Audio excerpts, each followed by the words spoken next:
All right. Okay. So the topic of tonight's Zoom is obviously what is Machon Smicha. We're talking about an overview of the Smicha program presented by myself and also by Rabbi Nechemia Gurevitz, who I'm not sure if he's on yet or if he will be. He's going to be joining shortly. All right. Okay. Let's talk about. Let's see what we're going to talk about tonight. So we're going to talk about exactly what is Machon Smicha. We're going to talk about why it's important to learn Smicha. We're going to talk about what topics we're going to cover throughout the program.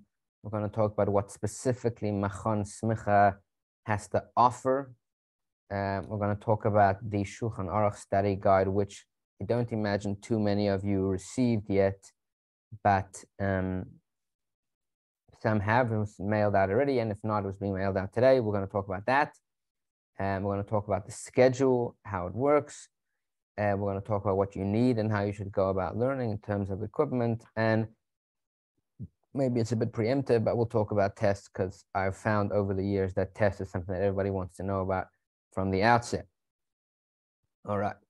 So let's talk about what is Machon Smicha. So who we are is a premier institute of halacha serving the English-speaking Torah community. What do? Is we offer rigorous courses in halacha that enable participants to learn and master halacha from the novice to the seasoned learner. And although that might obviously to some extent I'm biased, but I not to some extent, to a big extent, but that's it. I really believe in that whether somebody is new to Shulchan Aruch or relatively new and has never really delved into the halachic process and gotten into the weeds, so to speak, of the machloiksin and the shittas, etc.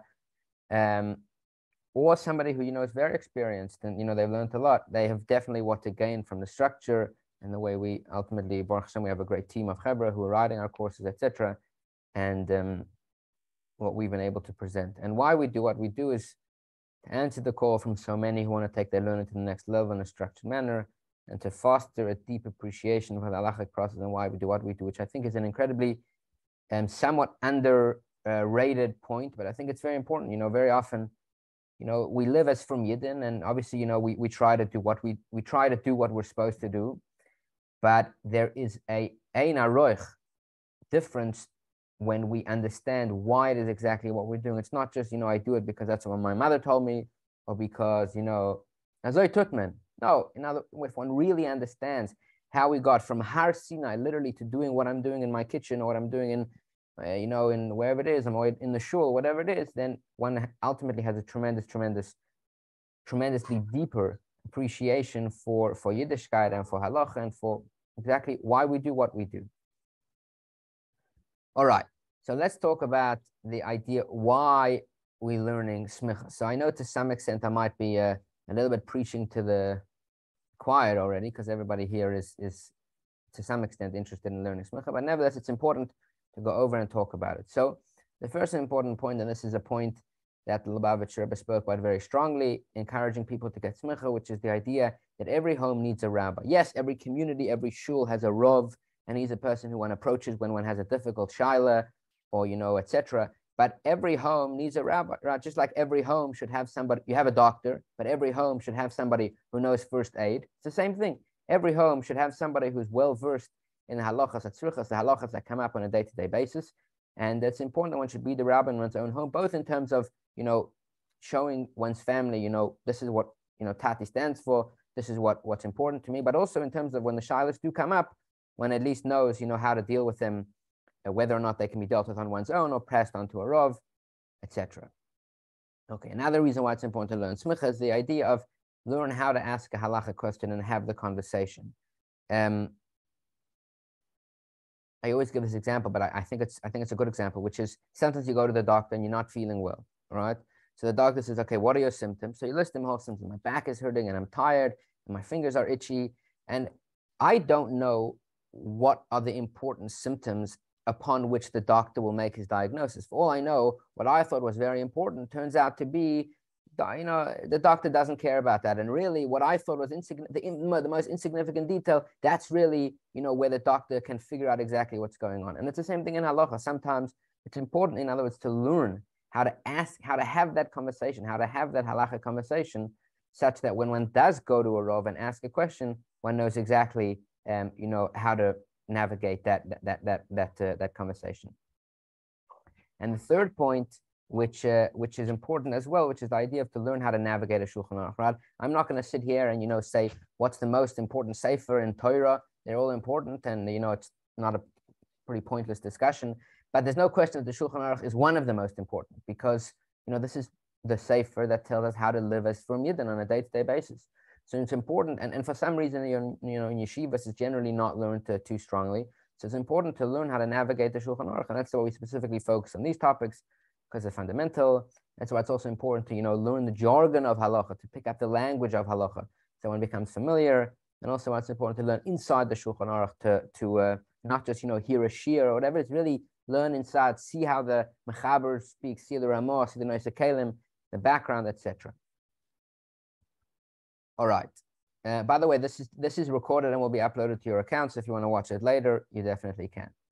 Okay. Important note about Smicha. With Smicha alone, one still cannot practice as a Rav or rule in halachic matters.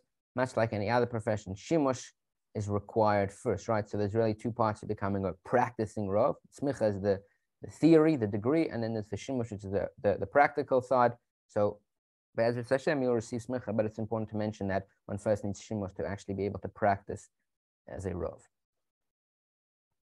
By the way, we'll do some questions afterwards. Okay, let me see if Rabbi Gurevitz is here. Looks like not. Okay, so either he'll join us soon, or I'll just say his piece to some extent. All right, so Rabbi Nechemia Gurevitz is the Shoel Meshiv of Machon Smicha. He's the person to turn to for questions, answers. He's available 24/6 via WhatsApp, call, text, email, whatever it is. He's not here, so I can speak about him. He's a tremendous Talmid Chacham, and he's a great resource. He'll be reaching out to you, Be'ezras Hashem, over the next few days. But you'll get his number as well. You can initiate that contact if you want to. He offers the opportunity to set up meetings with him, whether it's once a month, twice a month, just to check in, to make sure the learning is going well. That's why I said check-ins. And also with regards to chavrusas, there are many people who are looking for chavrusas, who want to be paired up with chavrusas. Baruch Hashem, in the past, we have had a lot of hatzlacha. We have had a lot of hatzlacha pairing people up with chavrusas. So if you are looking for a chavrusa, you can let Rabbi Nechemia Gurevitz know over the course of the next few days. We'll take the first few days to of the program to collect the data, so to speak, to see who's looking for a chavrusa, when works for them, etc. And then we'll make some shidduchim. All right. If he joins later, we'll okay. The next thing to talk about is what topics we're covering in Smicha. The first one is Basar B'cholav. Right, the laws of meat and milk. The second one is Malicha and Macholei Akum together. We do not do the entire Malicha nor the entire Macholei Akum, but we do the first siman of Malicha, which is the most fundamental, also the longest siman of Malicha, siman Samachtes, and Macholei Akum. We do simanim Kuf Yud Beis through Kuf Tes Vav, which is the halachas of Pas Akum, Bishul Akum, Cholav Akum, etc.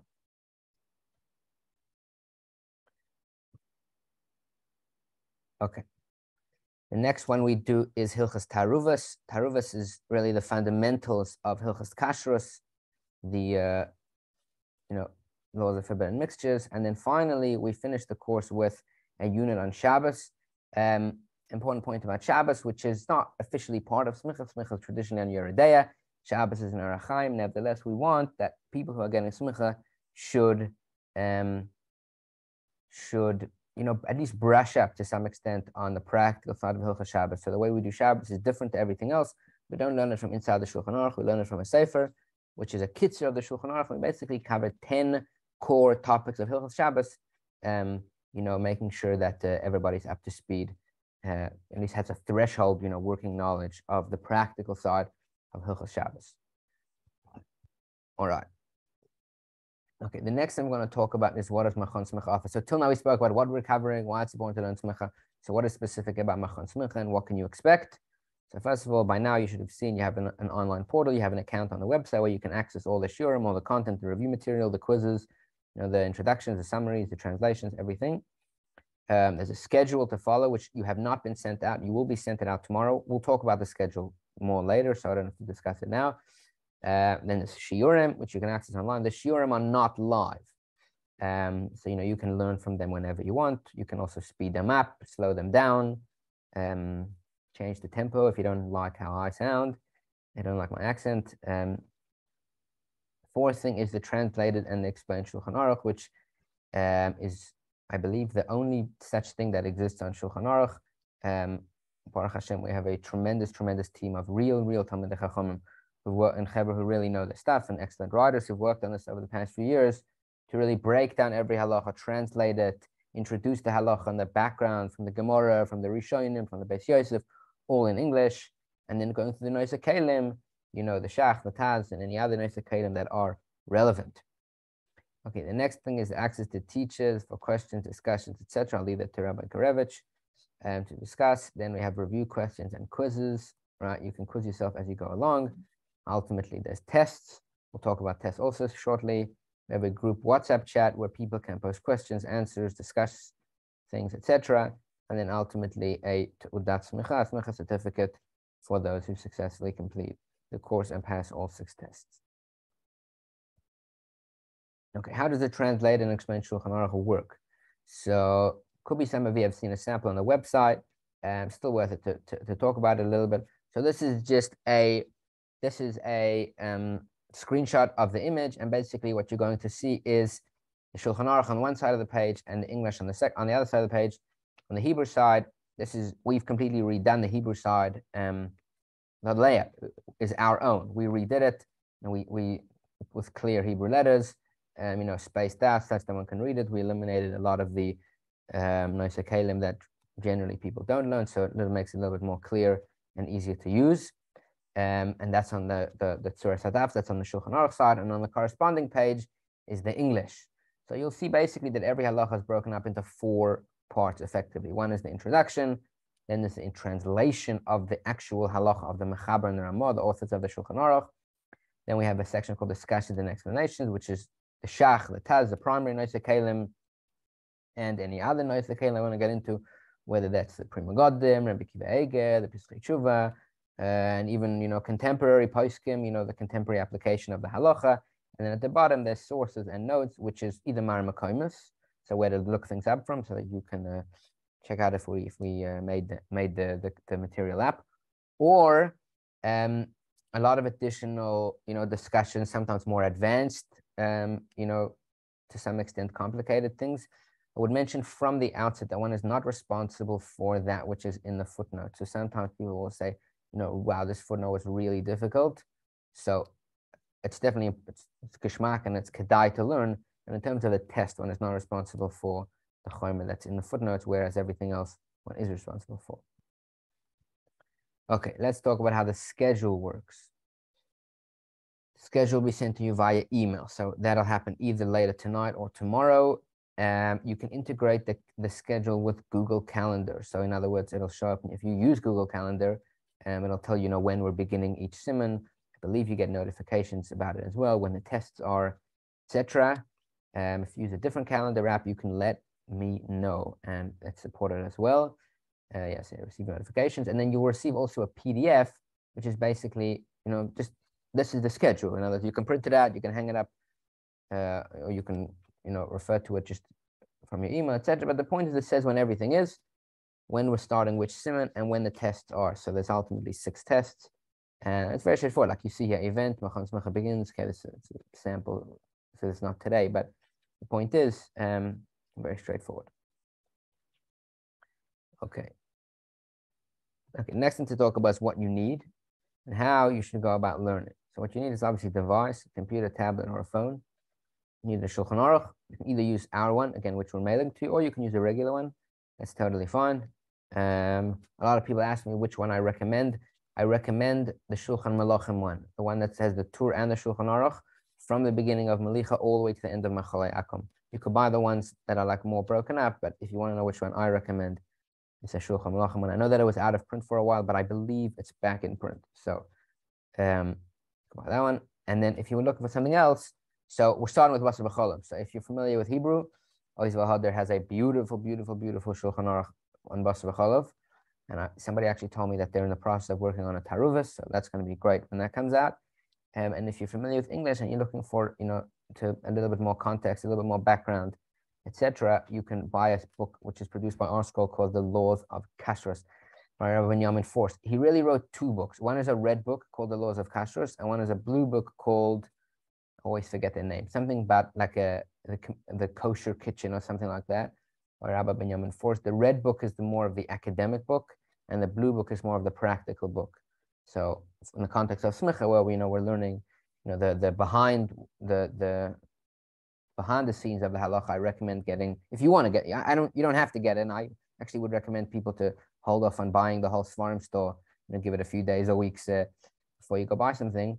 And that's it. A very big mile of the Laws of Kashrus is that there's actually an index which tells you which pages in the book correspond to the siman in Shulchan Aruch, which is never seen that before, but it's very smart, which means you go to the index and you're in the middle of learning the first siman of Basar V'Chalav, it's siman Pei Zayin, right?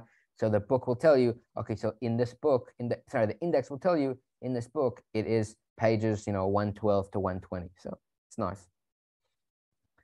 Okay, what do you need? How should you go about learning? Okay, so how should you go about learning? Sometimes people say, that's a little bit overwhelming. There's so much content, there's so much going on. There's the book, there's the shiurim, there's the quizzes, there's the material. What do I do? So I always recommend, listen to the shiur to get things started. If there is an introduction to the seif, you should learn it. Then the halacha inside the Shulchan Aruch. Again, if you need a study guide help, if you need, then you learn the rest of the information, and then you learn the shach and taz inside. And how deep that you want to go on that is going to be dependent on your level. And obviously, the other nicer kalim are fair game as well. Okay, how do tests work? Okay, so there's 6 tests in total. 2 tests on Basar V'Chalav, 1 test on Malicha and Machal Yaakov together, and 2 tests on Taruvis and 1 test on Shabbos. The tests are approximately every 2 to 2.5 months, such that we complete Smicha in a little under a year. So we're starting now, Rosh Chodesh Cheshvan, the 26th of October. I believe this, you'll see on the schedule, this Smicha program ends, I believe the last test is scheduled for Yud Gimel Tishrei. So right before Sukkot, so it's a little bit under a month.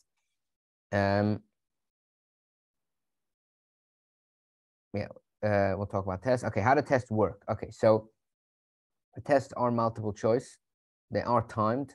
They're open book. So everything evens out, basically. So on the one hand, they're open book, so that makes it a little bit easier. That said, open book is not a problem because the goal of Smicha is not to memorize, right? It's to be able to really understand the principle, the halachic principles, and apply them. So, in other words, a Rav also can open up a sefer if he wants to. But that said, there are times. So, I believe it's an hour and a half. Generally, it's 30 questions, and you have an hour and a half to answer them. Passing grade is 70%. And then the way we structure the test on the schedule is that there's a week of Chazara before each test, and then there's a 1 week window to take each test. So effectively, you have 2 weeks to take each test. If you're ready, the first day, take it right away, and you can take, 2 weeks of vacation before we move on to the next topic. Or if you need extra time, well, then in addition to a week of Chazara, there's a week window to take the test. So you can take the test on the last day and effectively, have done Chazara for 2 weeks. Okay, before we go to questions, I'm going to pass it on to Rabbi Gurevitz. So give me 1 second. Yeah, Rabbi Gurevitz, whenever you're ready, you can take it away. First of all, hi, Shalom Aleichem. Welcome to Machon Smicha. Whether you're already joined or you're thinking of joining, thank you for being here. And Hatzlacha Rabba on your journey. So I'm just going to take a moment to explain who I am, what's my position here at Machon Smicha, and how I'm here for you. So my job here at Machon Smicha is to be the Shoel Umesh.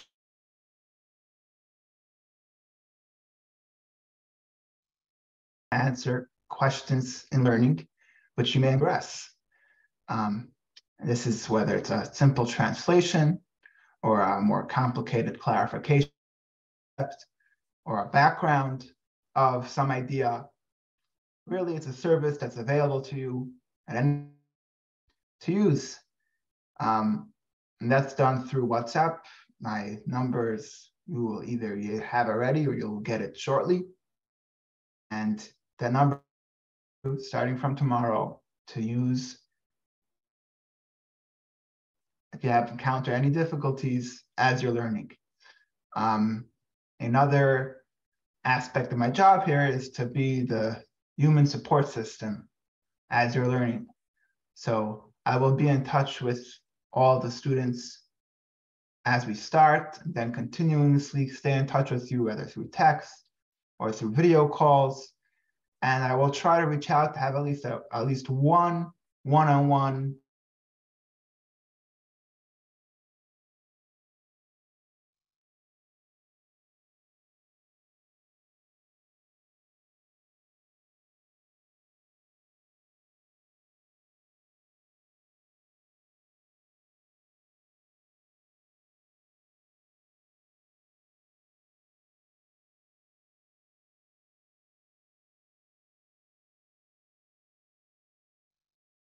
I think you froze. so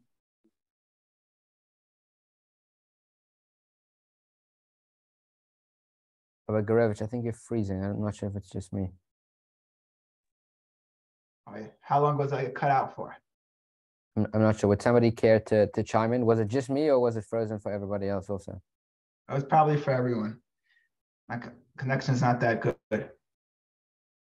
From what point should I start again?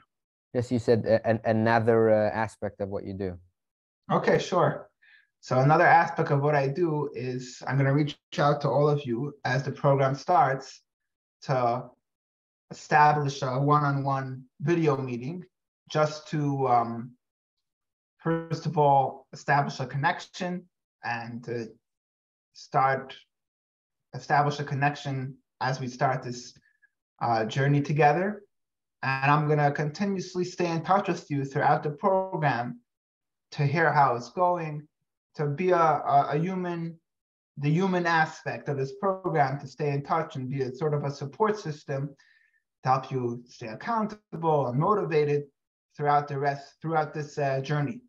And we have a beautiful presentation just now, Rabbi Kesselman, and if you had any questions you feel about or different circumstances which you want to customize it to your situation, how and guidance how to learn, that's what that meeting could be used for. So looking forward to meeting all of you, and Hatzlacha Rabba Umaflaga in your learning, in your life, and all of your learning, especially in this very important area of halacha and Shulchan Aruch. Thank you, Rabbi Kassim.